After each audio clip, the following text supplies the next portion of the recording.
आज हम जानेंगे कर्म संन्यास योग के बारे में। कर्म संन्यास योग श्रीमद् भागवत गीता का 5वां अध्याय।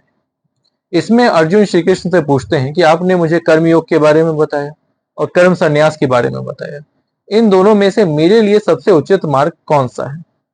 कर्म योग जो है वो है निष्काम कर्म, बिना फल की इच्छा के कर्म करना।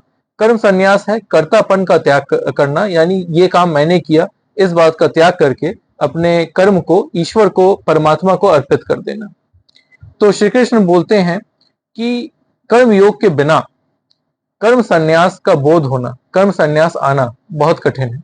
इसलिए कर्म योग का मार्ग उन्होंने अर्जुन को दिखाया। दूसरी चीज जो उसमें बताई गई है वो ये है कि मन को संभाव में रखना बहुत जरूरी। मन को अगर हम संभाव में रखते हैं तो इससे परमात्मा में एक ही भाव आता है, परमात्मा के साथ एक एकाकार होता है। संभाव का मतलब क्या है?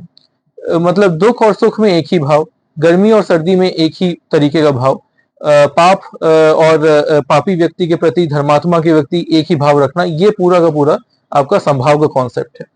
तो परमात्मा में अगर एक एकाकार आ जाए या परमात्मा के साथ एक ही भाव हो जाता है तो उससे अक्षय आनंद की प्राप्ति होती है, जो कि सुख या खुशी, एक ऐसा आनंद जो कभी समाप्त नहीं होता है।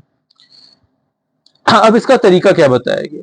जो अपने नेत्र हैं, अपनी आंखें हैं, उसको भ्रिकुटी पर केंद्रित करना, और जो नासिका है उसमें दो प्रकार की जो वायु है, एक प्राण वायु और अपान वायु, इनको संपर्क रखना। इसके माध्यम से जो इंद्री, मन और बुद्धि पर जीत प्राप्त की जा सकती है, और इंद्री, मन, बुद्धि पर जो व्यक्ति जीत प्राप्त कर लेगा वो इच्छा, भय और क्रोध से मुक्त हो जाएगा। ये बात कर्म संन्यास योग में बताई गई।